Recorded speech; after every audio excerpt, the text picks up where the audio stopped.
ओम नमः शिवाय। प्रिय दर्शकों, मैं संध्या कक्कड़ वेलकम करती हूँ आप सभी का अपने यूट्यूब चैनल में। आज हम बात करने वाले हैं कि मकर, कुंभ और मीन राशि वालों के लिए 21 जनवरी 2026 से लेकर 27 जनवरी 2026 तक का ये जो वीक है वो कैसा रहने वाला है। ये जो राशिफल है, ये वीकली राशिफल, इसे हम टोटली चंद्रमा की गोचर के हिसाब से बताते हैं।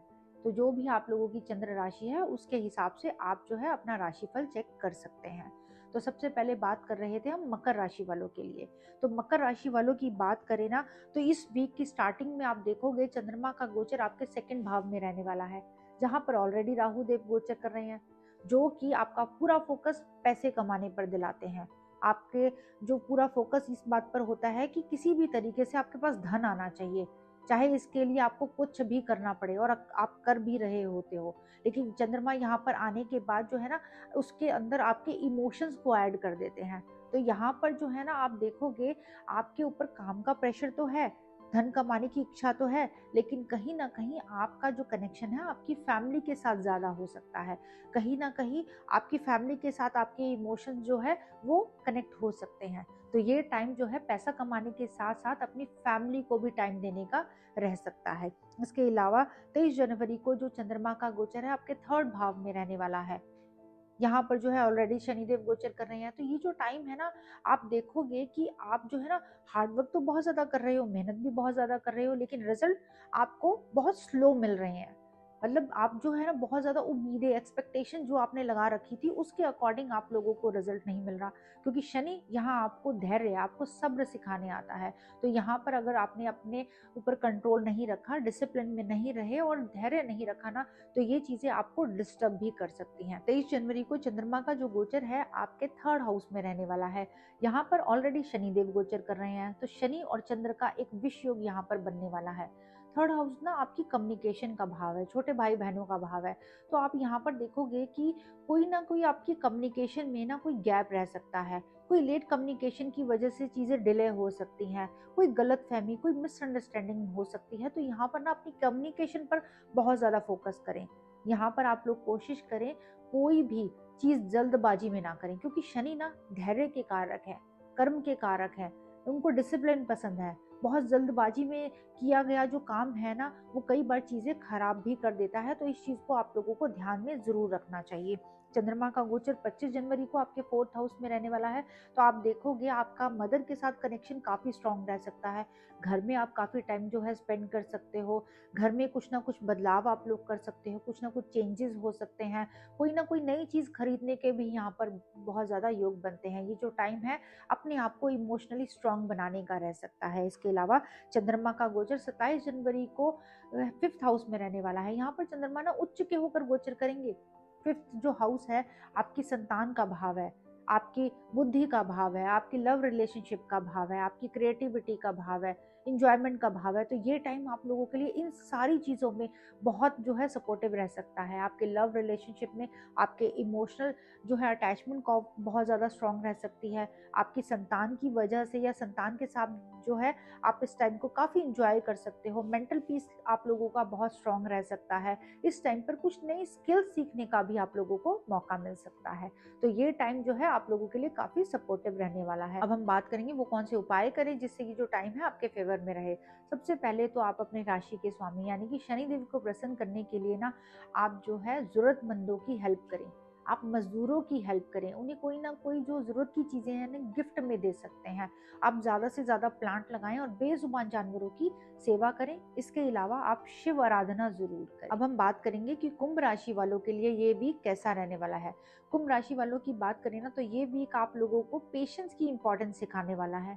तो वीक की शुरुआत जो रहेगी ना, चंद्रमा का जो गोचर है आपके फर्स्ट हाउस में रहने वाला है, जहां पर ऑलरेडी राहु देव गोचर कर रहे हैं। तो चंद्र और राहु का कॉम्बिनेशन आपकी राशि पर ही रहने वाला है। इस टाइम पर आप काफी ओवर थिंकिंग कर सकते हो, ओवर स्ट्रेस में रह सकते हो। तो ये टाइम पर आप लोगों को कुछ चीजों में प्रिकॉशन जरूर रखना चाहिए, क्योंकि चंद्र जो है ना हमारे इमोशंस है, और राहु उसके साथ बैठकर आपके इमोशंस को बढ़ाने का काम करते हैं। तो यहाँ पर जितना आप अपने इमोशंस को कंट्रोल में रखोगे, जितने अपने थॉट्स को पॉजिटिव रखोगे, उतने ही पॉजिटिव रिजल्ट आपको देखने को मिलेंगे।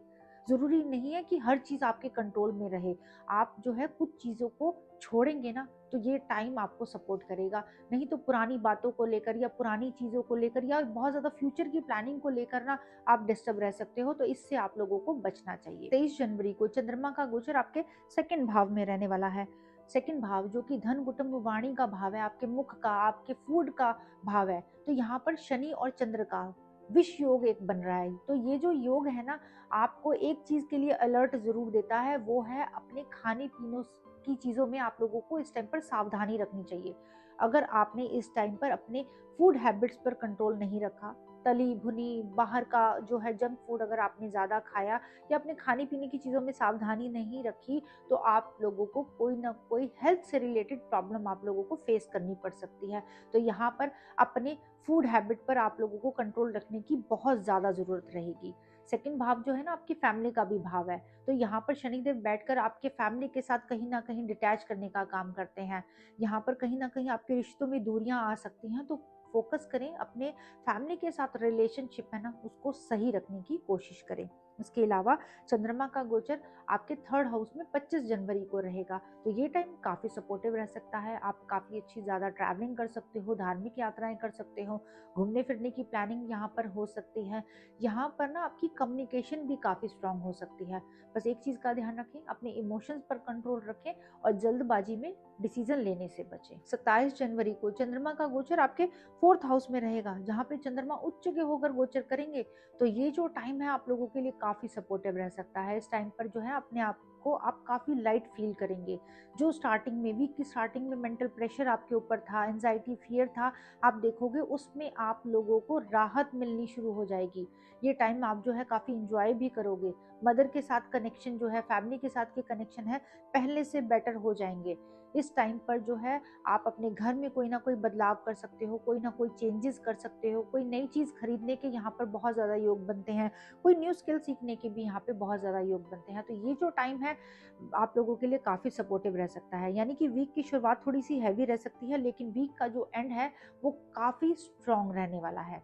तो अब हम बात करेंगे वो कौन से उपाय करें जिससे ये जो वीक है आपके फेवर में रहे। सबसे पहले आप अपने राशि के स्वामी यानी कि शनिदेव को सही रखने के लिए आप मजदूरों की हेल्प करें, अपनी फैमिली के साथ अच्छे कनेक्शन बनाकर रखें, आप शिव आराधना जरूर करें, ज्यादा से ज्यादा प्लांट लगाएं और बेजुबान जानवरों की सेवा करें। अब हम बात करेंगे कि मीन राशि वालों के लिए ये वीक कैसा रहने वाला है। मीन राशि वालों की बात करें ना, तो चंद्रमा का गोचर आप देखोगे वीक की स्टार्टिंग में ही आपके 12th हाउस में रहने वाला है, जहाँ पे ऑलरेडी राहु देव गोचर कर रहे हैं। तो ये चंद्र और राहु का कॉम्बिनेशन रहने वाला है। 12th हाउस जो है ना, वो आपकी नींद का भाव है, आपके खर्चों का भाव है, हॉस्पिटैलिटी का भाव है, हॉस्पिटल का भाव है, विदेश का भाव है। तो यहाँ पर जो है ना आपकी अंदर देखोगे बहुत ज़्यादा एंजाइटी, बहुत ज़्यादा फियर रह सकता है। आप जो है अपने आप को बहुत अकेला महसूस कर सकते हो। यहाँ पर ना अचानक आपके हेल्थ के डिस्टर्ब होने के भी चांस मिलते हैं, क्योंकि जो लोग बहुत ज़्यादा ओवर थिंकिंग करते हैं, ज़्यादा स्ट्रेस में रहते हैं, ऐसे लोगों की ना नींद सबसे पहले डिस्टर्ब होती है, और नींद डिस्टर्ब होते ही इन लोगों की हेल्थ डिस्टर्ब हो जाती है। तो यहाँ पर फोकस करना है अपनी हेल्थ पर। जितनी आप भरपूर नींद लोगे ना, उतना ये टाइम आपको सपोर्ट करेगा। ये टाइम है जितना अपने मेंटल पीस पर फोकस करोगे, आप इस टाइम पर फोकस करें। जिस चीज़ को करके आप लोगों को खुशी मिलती है ना, वो करना शुरू कर दीजिए। चाहे वो डांस हो, चाहे वो म्यूजिक हो, चाहे वॉक करना हो, कुछ भी हो, जिस काम को करके आपको खुशी मिलती है ना, वो करना शुरू कर दीजिए। ये टाइम आपको सपोर्ट करेगा। ओवर थिंकिंग से बचना है, चीज़ों को कंट्रोल करने से बचना है, तो ये टाइम सपोर्ट करेगा। इसके अलावा 23 जनवरी को आप देखोगे चंद्रमा का गोचर आपके फर्स्ट हाउस में रहने वाला है। यानी कि यहाँ पर जो है शनि देव गोचर कर रहे हैं, तो शनि और चंद्र का एक विष नाम का योग बनता है। यानी कि ये जो टाइम है ना, आपके मूड स्विंग्स बहुत ज्यादा हो सकते हैं। आपके जो वाणी है, जो आपका बिहेव है, वो सामने वाले को डिस्टर्ब कर सकता है। यहाँ पर कोशिश करें आप ना बहुत ज़्यादा किसी से एक्सपेक्टेशन ना रखें, अपने आप से भी ज़्यादा ना रखें, क्योंकि कई बार ऐसा होता है कि आप बहुत ज़्यादा प्लानिंग बनाते हो, बहुत ज़्यादा जो है प्लान सेट करते हो, लेकिन उसके हिसाब से चीज़ें एग्जीक्यूट नहीं हो पाती, जिसकी वजह से ना आप अपने आप से डिसअपॉइंट हो सकते हैं। तो इस चीज़ से आप लोगों को बचना चाहिए। यानी कि बहुत ज़्यादा एक्सपेक्टेशन ना तो दूसरों से रखनी है और ना ही अपने आप से। उतना ही काम का प्रेशर लेना है जितना कि आप झेल पाएं। इसके अलावा 25 जनवरी को चंद्रमा का गोचर आपके सेकंड भाव में रहेगा, तो ये टाइम आप लोगों के लिए काफ़ी सपोर्टिव रह सकता है। फैमिली का सपोर्ट रहेगा, यहाँ पे जो है आपके इनकम के सोर्स जो है ना वो इम्प्रूव हो सकते हैं। 27 जनवरी को चंद्रमा का गोचर आपके थर्ड भाव में रहेगा। यहाँ पर चंद्रमा ना उच्च के होकर गोचर करेंगे, तो ये टाइम आप लोगों के लिए काफ़ी सपोर्टिव रह सकता है। यहाँ पर आपकी काफ़ी ज़्यादा ट्रैवलिंग हो सकती है, आपकी कम्युनिकेशन बहुत स्ट्रांग रह सकती है, कोई ना कोई न्यू स्किल सीखने का यहाँ पर आप लोगों को मौका मिल सकता है। मदर के साथ कनेक्शन बहुत अच्छे हो सकते हैं। यहाँ पर आप देखोगे कोई ना कोई धार्मिक यात्राएं आपकी रह सकती हैं।